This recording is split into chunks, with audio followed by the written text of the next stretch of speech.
வணக்கம் நண்பர்களே. Never enough இந்த புக்கில் அந்த ஆத்தர் சொல்லியிருக்கிறது, இந்த போதுங்கிற மனசு இது இந்த ரிச் பீப்புளுக்கு இருக்காது.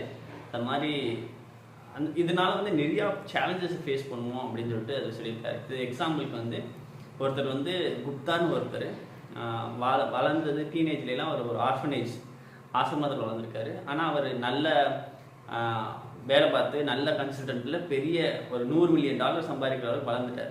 பட் இருந்தாலும் அவருக்கு இன்னும் சம்பாதிக்கணும் அப்படிங்கிற இதில் இன்சைடர் ட்ரேடிங் சொல்லுவாங்க. அவங்க கம்பெனிக்குள்ளே என்ன நடக்குது, ஸோ அதை யார் பை பண்ண போகிறா அப்படின்னு சொல்லிட்டு ஒரு பெரிய இன்வெஸ்டர் வாரன் பஃபெட் மாதிரி ஒரு இன்வெஸ்டர் நிறையா அமௌண்ட் இன்வெஸ்ட் பண்ண போகிறாரு அப்படிங்கிறத அதை டிஸ்க்ளோஸ் பண்ணிவிட்டு அதை அவரோட ஃப்ரெண்டு ஒருத்தரை வாங்க சொல்லிடுறாரு. அதனால இவர் ஜெயிலுக்கு போயிடுவார்.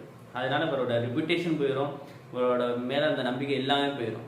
ஸோ இது எதனால வந்துச்சுன்னா, அவர் அந்த போதும் இந்த மணி போதும்னு நினைக்காம இன்னும் வேணும்னு ஓடினதுனால.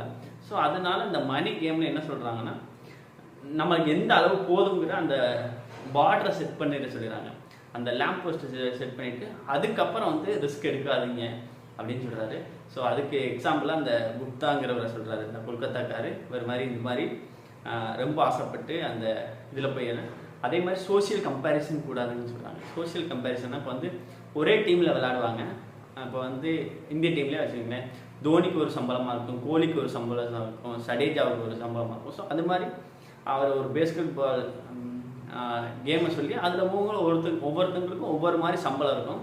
அந்த கம்பேரிசன் இருக்கக்கூடாது, நம்மளோட ரேஞ்ச் என்னமோ அதோட இது பண்ணிக்கிறோம். ஸோ அந்த கம்பேரிசன் கூடாது அப்படின்னு சொல்கிறாரு.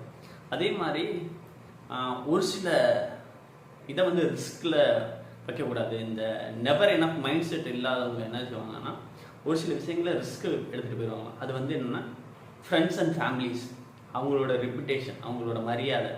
ஸோ இந்த மாதிரி ஒரு சில விஷயங்களை சொல்கிறாரு. இந்த மாதிரி வேல்யூ சிஸ்டம்லாம் ஒரு வாட்டி போயிடுச்சுன்னா திரும்பி அதை எடுக்கவே முடியாது. ஸோ இந்த மாதிரி விஷயங்களை ரிஸ்கில் வைக்கக்கூடாது. அதான் அந்த இதை சொல்கிறேன். இப்போலாம் பார்த்தீங்கன்னா நிறைய அரசியல்வாதிகள்லாம் இது மாதிரி பிரச்சனைகளை போயிடுவாங்க. இன்னும் பவருக்கு போகணும், இன்னும் சம்பாதிக்கணும்னு சொல்லிட்டு ஊழலில் மாட்டிட்டு ஜெயிலுக்கு போகிறதெல்லாம் நம்ம பார்த்துருவோம். ஸோ இது மாதிரி சொல்கிறாங்க இந்த புக்கில் சொல்கிறது. ஸோ நெவர் எனஃப்ங்கிற மைண்ட் செட் இருக்கணும், மைண்ட் செட் இருக்கக்கூடாது. அந்த நம்மளுக்கு எவ்வளோ போதும் அப்படிங்கிற ஒரு மைண்ட் செட்டை ஃபிக்ஸ் பண்ணிவிட்டு அதுக்கான விஷயங்களை நம்ம ட்ரை பண்ணிகிட்டு இருக்கணும் அப்படின்னு சொல்லிட்டு சொல்கிறாரு. இதுதான் இன்னைக்கு அந்த புக்கில் படித்த ஃபியூ பேஜஸ். அதான் நெவர் எனஃப். ஸோ அதான் பணக்காரங்க நிறையா கிரேசி திங்ஸை பண்ணுவாங்க.